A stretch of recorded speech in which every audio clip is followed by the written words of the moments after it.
الحمد لله الذي هدانا لهذا وما كنا لنهتدي لولا أن هدانا الله. أعوذ بالله من الشيطان الرجيم. بسم الله الرحمن الرحيم.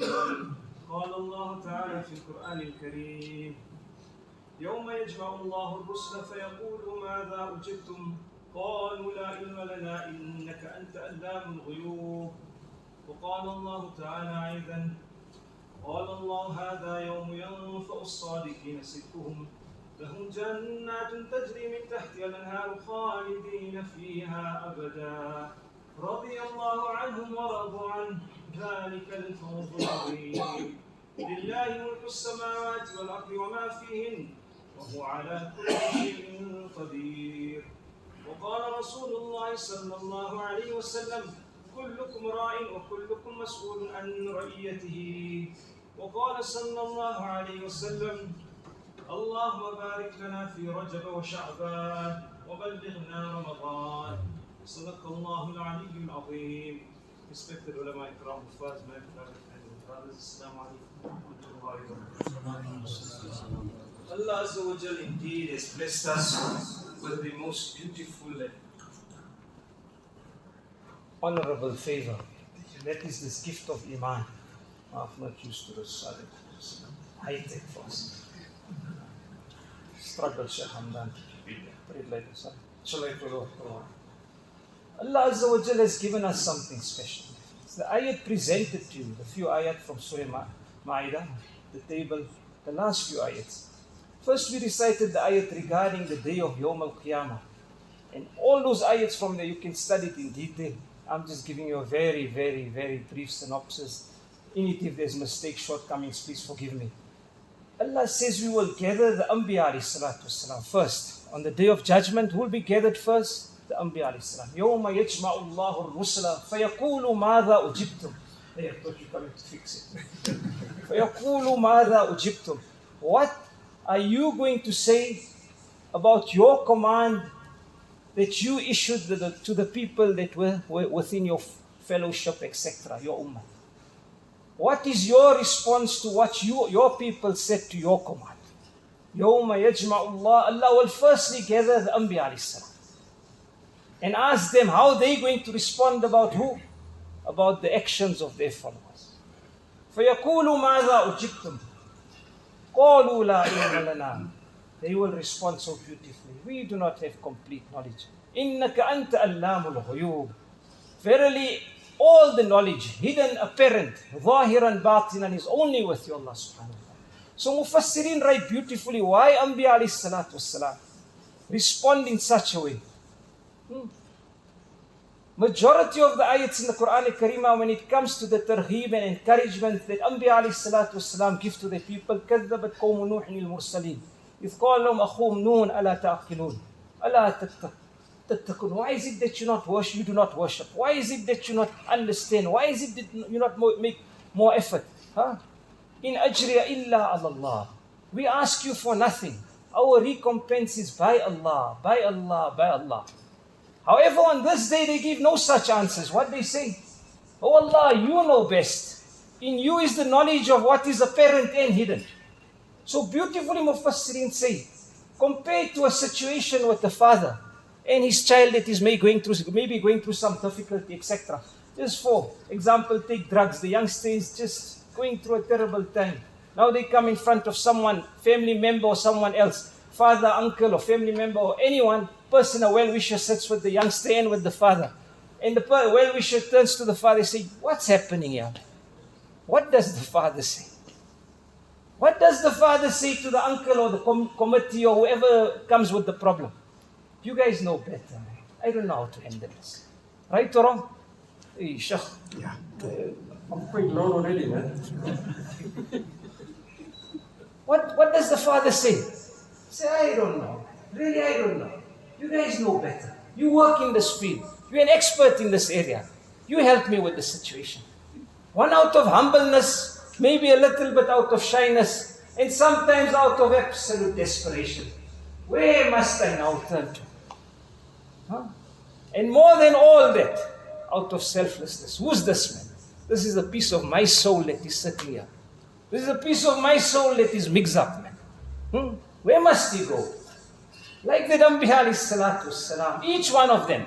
And yet Allah subhanahu wa ta'ala's Nabi Muhammadul Mustafa sallallahu alayhi wasallam, every Jummah and most of it and many other times, Nabi sallallahu alayhi wasallam in his approach will be absolutely selfless even on the day of Yawm al-Qiyamah. When all other Anbiya alayhi salatu wassalam, given this answer, will still be saying, Nafsi, Nafsi, Nafsi, our own reckoning. Tajdar Medina Muhammadul Mustafa sallallahu alayhi wasallam will be saying, Ummati, Ummati, Ummati. Imagine the level of concern and cry and welfare for me and you. Every Anbiya alayhi salatu wassalam's cry and heart and emotion and selflessness is for his people. But all of them will be saying, Nafsi, what is going to happen to us? First, this answer will be given. You only know better, Allah. You make a decision of softness. The answer is to go to jail. You say, boss, please, man, what can I tell you? Make a plan, man. Imagine, each one of us have experienced this in different ways. Some sort of delicateness, hardship, etc. You say, please give us a chance, man. Just make a plan. Imagine Anbiya alayhi salatu wasalam's cry, each one of them. And yet in the end, when their hisab kitab comes, they'll also be saying nafsi. But put it on the other side of the scale. Who has Allah given me and you? He's given us such a special Nabi. Even when it comes right to the end, his words will only be my ummati, my ummati, my ummati. This is the favor of Iman. Above everything else, this is the favor and the glory of Iman. What an opportunity Allah has given us. Just to be here, immaterial of our backgrounds, our highlights, our lowlights, our lefts and our rights. Every day Allah has given another beautiful challenge. Allah says over and over in the Quran, وَلَنَبْلُوَنَّكُمْ بِشَيْءٍ مِنَ الْخَوْفِ وَالْجُوعِ وَنَقْصٍ مِنَ الْأَمْوَالِ. We undoubtedly and verily and definitely will test you in this journey of this earth. Immaterial of position and power, immaterial of circumstance, in illness, in health, in a plenty or in little, indeed you'll have to be tested, tested, tested. But Allah has given the answer and the recipe to success. That is the tasalli, my friends. With Iman and Amal Salihah, Allah has given us the answer. The last ayat, Allah presents beautifully for us the road of how to achieve this success. It's not our box, definitely not. And neither is it our intelligence and our degrees. It is truthfulness. It is a sample. Sadiqul Amin. Allah gives beautiful word in the Quran about people that are righteous and truthful. So beautifully the ayat explains. قال الله هذا يوم ينفع الصادقين صدقهم. Double, Allah uses the word of truthfulness. Arab brothers will tell you, it's catching 40 weeks, but it's okay. Double 40, double truthfulness. It's alright, man. No sweat. I do it all the time. That's the benefit. That's the reality, mashallah. Come and find tasalli and peace in the masjid. Am I right? Can you do this anywhere else? Can't. Here's the success, my friends. Just come here with your thousands of problems, hit 2 rakats and you feel different. So many problems. Allah says here, قال الله هذا يوم ينفع الصادقين صدقهم. Indeed, the people will benefit greatly. No, maybe this word's not right, benefit. The people will profiteer greatly. This majma, munasib is profiteer. Know how to make bucks. My uncle is smiling. He knows, mashallah. يوم ينفع الصادقين صدقهم. The truthful will benefit from their truthfulness. The truthful will benefit. Truthful will benefit from their truthfulness. Where will he benefit from? Where will he profiteer from? From his activities of goodness and piety regarding being honorable to his word. He will benefit mostly from that immaterial of all the other actions. Allah homes in on truthfulness, my friends. قال الله هذا يوم ينفع الصادقين صدقهم. And what wa'ada Allah gives them? لهم جنات تجري من تحتها الأنهار. Simple meaning, all of us know it. Beautiful rivers and gardens and streams flowing beneath. خالدين فيها أبدا. Obviously forever and ever and ever, our yaqeen. And finally, رضي الله عنهم ورضوا عنه. Allah is pleased with them and they are pleased with Allah. The deeper meaning of Allah is pleased with them, Allah will never, ever, ever be displeased with them thereafter. On the basis of such bolo bhai, Such bol. Talk the truth, act in a truthful way. SubhanAllah. What a beautiful, simple, humble way of getting close to Allah subhanahu. Now we take some examples, friends. This time I must finish 10 to the chairman sitting at the back checking me. Secretary here in front. I have to, inshallah, try and finish 10 to. Take Abu Zar Ghafari radiallahu anhu for a minute, friends. When we talk about truthfulness, what heart they gave for Islam. Understand, the highlight of our deen, Allah and Allah's greatness. With that, the life of Nabi sallallahu alayhi wa sallam is an absolute example. And thirdly, Quran al-Karimah is a highlight. Because Quran al-Karimah was revealed in an absolute practical manner. Encompasses all the holy divine scriptures. And came to us at an appropriate time. In one sitting coming to the periphery of the earth. Then at the appropriate time, the relevant ayat came to Nabi sallallahu alayhi wa sallam. Nabi sallallahu alayhi wa sallam was ummi, illiterate. But after Quran, he was the highlight. He could take on any poet, he could take on any shair, he could take on any intelligent person. Quran brought that highlight to Nabi sallallahu alayhi wa sallam. We have to have yaqeen in Quran and the activities of Quran, my friends. Imagine, Sahaba radiallahu anhu in Makkatul Mukarramah had only an element of the complete Quran. We know Quran was revealed over 23 years. Many never had the chance to experience the entire Quran in the presence of Nabi sallallahu alayhi wa sallam. Many met Nabi sallallahu alayhi wa sallam in Makkatul Mukarramah. Abu Zar Ghafari radiallahu anhu is one of them. Aisha radiallahu anha says, if the commands, if the Madni commands, meaning ayats that were revealed in Madinatul Munawwara or on the way to Madinatul Munawwara, came earlier upon us, she says, Wallahi, I am telling you from within, we would never have been able to do justice to those ayats. She's speaking beautifully and practically. Why? Because the Sahaba radiallahu anhu were prepared based on the revelation that Allah sent at its appropriate time. She says, we would never have been able to follow all the commands of the Quran al-Karimah because we were not prepared, we were not nurtured. Our sohbat with Nabi sallallahu alayhi wa sallam wasn't complete until complete Quran was revealed. But Sahaba radiallahu anhu that came earlier and never saw Nabi sallallahu alayhi wa sallam, what did they act on? They acted on what they got from Nabi sallallahu alayhi wa sallam. It may have been very little. First commands that came were all about Iman and Aqidah and belief. Later the commands of Salat, Zakat, Hajj, etc. all came. So Abu Zar Ghafari radiallahu anhu is exposed to Nabi sallallahu alayhi wa sallam in the initial stages of Islam. He comes to Kabatullah, inquires where's this person that is professing to be a prophet, etc. He meets him, lengthy story, just to get to the point, we go quickly through that. He embraces Islam quickly. The minute he embraces, actually the day he embraces, the next day is at Kabatullah, telling all the Quraysh people there that are non-Muslims, stand up and testify to the oneness of Allah and Muhammadur Rasulullah sallallahu alayhi wa sallam's messenger. Yesterday he embraced Islam. Today he is professing and making dawah towards the greatness of Allah subhanahu wa ta'ala. He is bashed until he is unconscious. Abbas radiallahu anhu saves him. These people want to kill him. He says to them, listen, don't go the extra mile in getting rid of this person. He is from the Ghafari clan. You need these people in terms of your trade, etc. Stop this. First day Iman, the next day Dawud. The first day Iman, the truthfulness of his commitment to Islam. That's the heart. I testify to the oneness of Allah. It is now my incumbent duty to propagate what I have testified to. I have to speak on the basis of haqq. Ya ayyuhan nas, inna wa'da Allahi haqq. فَلَا تَغُرَّنَّكُمُ الْحَيَاةُ الدُّنْيَا وَلَا يَغُرَّنَّكُمْ بِاللَّهِ الْغُرُورُ. Allah talks about truth in this breath, my friends. Next day he goes back to the Kabatullah. Again the same episode takes place. Again he's bashed. He's close to being unconscious. Again Abu Abbas radiallahu anhu saves him. Again his testification and his justice and his honor and his truth about his iman. Allah. This is what Allah is talking about.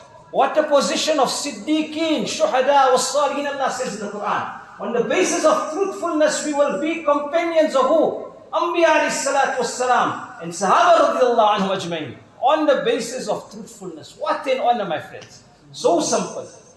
Take it further in the Khilafat of Umar radiallahu anhu. Many moons later. There's a situation, a person, many of you know the story, but beautiful lessons out of it. Regarding truthfulness and regarding commitment to deen and the impact we have on people and ourselves when we act in accordance with what our Allah desires us to do. Abu Zar Ghaffari radiallahu anhu is living in Madinatul Munawwara. After that he lives a lengthy period, a very difficult life, but a special Sahaba. Because there was no right, left, I must think, I must understand, it was only the heart committing to deen. In the Khilafat of Umar radiallahu anhu, there's a situation where a Muslim murders another Muslim person. They come into the court of Umar radiallahu anhu. The person is found guilty and obviously the punishment is death. He's also a Sahabi radiallahu anhu. He asked of Umar radiallahu anhu, I'm requesting just one simple favor. Okay, maybe he didn't say the word simple, I'm saying I'm sorry for that. He says, I have one request. Umar radiallahu anhu says, what is it? He says, when I came here, I did not inform my family members. I told no one that this is what I'm coming for. I am totally guilty of the charge. I definitely did this activity. I murdered the person. And the punishment is 100% correct. I beseech you, give me a chance to go home. To inform my family, children, etc. that this is now my anjam, my final. This is what is to happen to me. Just give me this opportunity. Because if I don't go home, there will always be this in my family members. There will be a certain amount of doubt, etc. What happened to father, what happened to husband, whatever. Just give me the chance to go and tell them, inform them. And I will return. The settings is nothing like this, no technology, internet, in Google, I can find location, whatever, nothing like that. No one knows this person in that gathering. No one sitting there knows this person, the murderer. Umar radiallahu anhu says, again asks, does anyone know him? Anyone knows where he lives, etc.? No one replies. Umar radiallahu anhu says, this is a difficult thing. If we allow the person to go, he may never come back. Where's the justice? Where's the adalat then? He says, okay, this is the best thing I can suggest. Who is willing in this majma, all the people sitting there, to stand not just as the wakil when we marry. We have a wakil, a representative for the girl. Not just the wakil. If things don't work out, the wakil also say, I also enjoyed the biryani, never mind, next round. Huh? That's the wakil's responsibility. He hands the girl over, alhamdulillah. Here the man says, if you, whoever is in this majma, whoever is here willing to stand up for this brother, to such a point that if he doesn't come back by Maghrib of the third day, then his life will be taken. What's the statement? On the third day, if this person, the murderer, does not come back, then whoever says, I'm willing to stand for this person, then his life will have to be taken. Ready? Bigger smiles. Yes, don't say really. Abu Zar Ghaffari radiallahu anhu gets up, friends. Ask the guy for $1 million, I'll give you next week. Even if I got 10 million, what you say, boss? Let's think twice. Here the man is willing to give his life. Abu Zar Ghaffari radiallahu anhu says, I am willing. Everyone in the majma is Allahu Akbar shocked and amazed and also happy.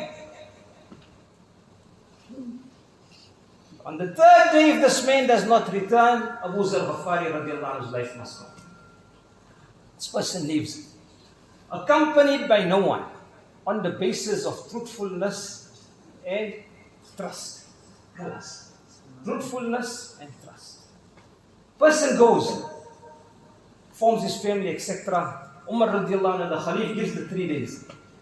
Coming close to Maghrib of the third day, friends. Coming close to Maghrib. Close to sunset already. People in Madinatul Munawwara are perturbed and worried. Concerned that this may be the anjam, the final of who Abu Zar Ghaffari. In a distance they see this person approaching. Both joy comes to their heart and also concern, what's going to happen now? He comes into the court of Umar radiallahu anhu. And he says to Umar radiallahu anhu, ask him, what made you return? What made you come into this gathering?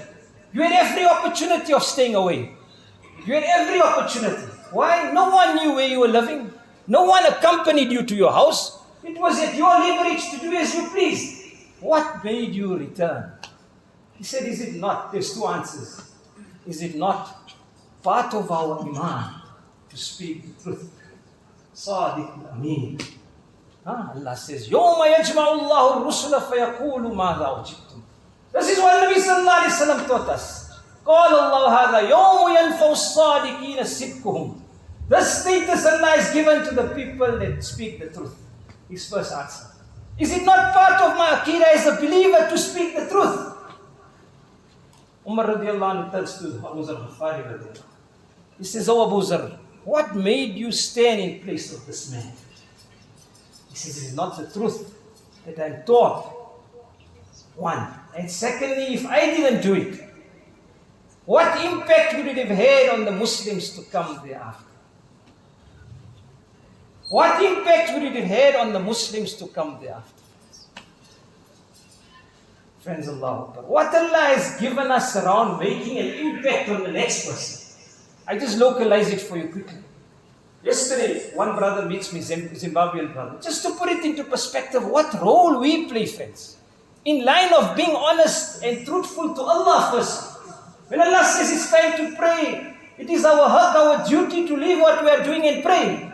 Immaterial where we are. When we are the fellow businessman or colleague or transaction that we are doing, it is part of our duty to speak the truth and act in a truthful way. Because that is sometimes and many a times, not sometimes, in fact most of the times Allah says, "Lima taquluna ma la taf'alun." Why is it that you speak one thing but do something else? One thing we say but we act in a different way. So I met this brother, alhamdulillah, Brian, Muslim for about a year or so. I just give you a brief, background of the activity of this person. Like I said, I just met him yesterday. He, from Zimbabwe, many years, in the days of the PAC. Most people don't, you guys know what's PAC. Still spinning in Baghdad. I mean, Imran and them, a little bit of the political history, that time South Africans, those that were active in politics, we had to go to like countries around here, they couldn't afford, so they went to study in Zimbabwe. Met a lady, they came back, they settled in Eastern Cape. He was working with a Muslim lady. She pumped him with Islam, man. A die-hard Christian. She pumped him with Islam, Jesus' role. It's not God, it's not Trinity, it's not that. There's many similarities. We respect him, we honor him. He's our messenger, but he's not God and he's not the Son of God. You're degrading God's status if you say that, etc. He never accepted. But he took impact. He started reading more. He was concerned. He left all forms of worship when he came to Johannesburg.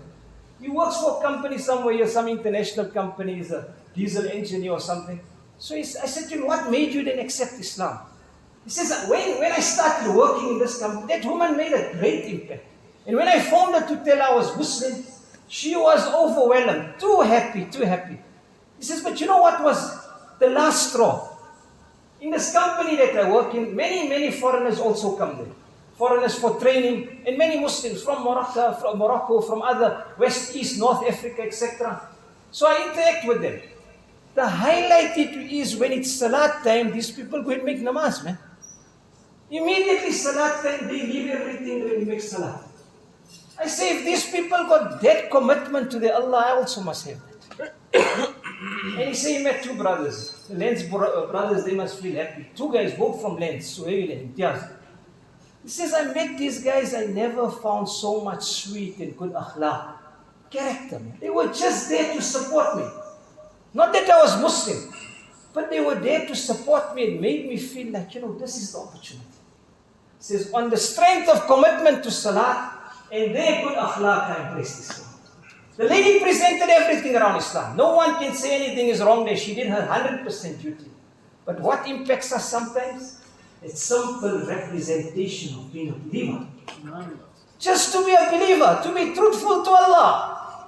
So one side, beautiful example, positiveness. 2-3 weeks ago, one brother calls me and says, "Hey, I'm really down and out, a Durban boy.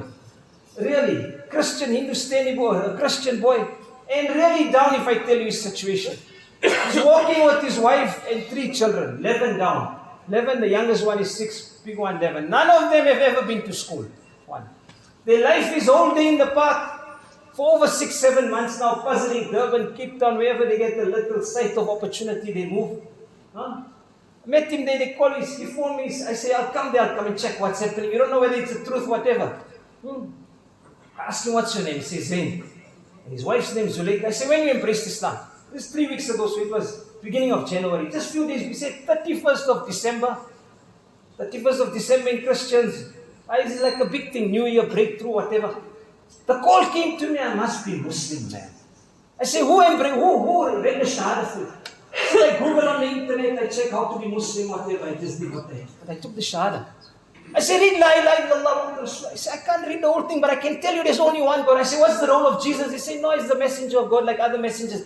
Alhamdulillah, he's getting like little thick sweat. I said, what's your situation, my bro? He said, look, I'm finished. You can see me. I said, you're not lying, I'm with my wife. I said, I'm afraid firstly, you can't just go anywhere. Where the guy got your number? I couldn't do any research, anything. I'm there with my fro. She's also asking A, B, and C and saying, but talk like this, talk like that. She says, no, but these people are genuine. I also say, I feel lacquer, man. You are genuine, but how must we help you now? What can we do?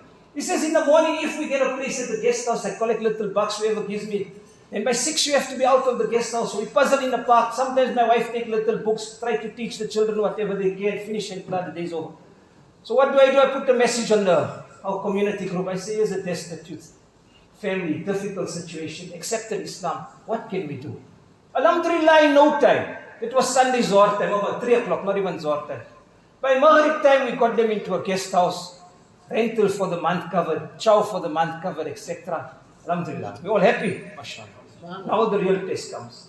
So he says, Zain, my man, please, make a plan. This is how we bath, this is how we make wudu. The caretakers at the guest house, local brothers, mashallah, Muslim. I say, start with them, man. Make little salah. Just even as an isharatan. But start something. Then alhamdulillah, the community together immediately said, you know what, let's try and get this guy into some motion. He's talking about being an Uber driver, whatever. Alhamdulillah, made some plan, all the brothers together. Got him a car that we rent per day. He's alhamdulillah making good progress. He's looking better, positive. I'm saying, Zain, to get more help also, remember, people that are going to come and question you, be it Zenzef, whoever, Kurtuba Foundation, whichever, they're going to want to see a representation of your Islam. Undoubtedly, it's right in terms of zakat, whatever. You have to know if the person is complete Muslim. I say, you have to come salat as well. You have to come to the masjid. You have to this, that, and the other. So, he wants to do his business. He wants to do his deen. His family is overwhelmed. They want to. I say, come masjid, man. He said, except my bro, I have to tell you one thing. I can't say it nicely in the Durban slang, but I'll try, sometime. He said, let me tell you something. You tell me I must come. My 2 caretakers and assistants here, when I tell them to come, they say, no, you can go on your own. I go to the shops down the road, there's a whole lot of Muslim brothers' shops. I go down the office space, the guy says, no, man. If you want to go, you go, we can't come. So he said, you're asking me to come. You keep on insisting I must come. But I thought, I was so excited to come. I said, I'll pick a few guys up, we'll go together, etc. No one wants to come with me. The impact Abu Zar Ghafari radiallahu anhu spoke about. The impact of our actions are for generations upon generations upon generations. Allah give us tawfiq, friends. We have a beautiful deen, a simple deen. Allah judges us. He's given us this favor of iman to judge our actions.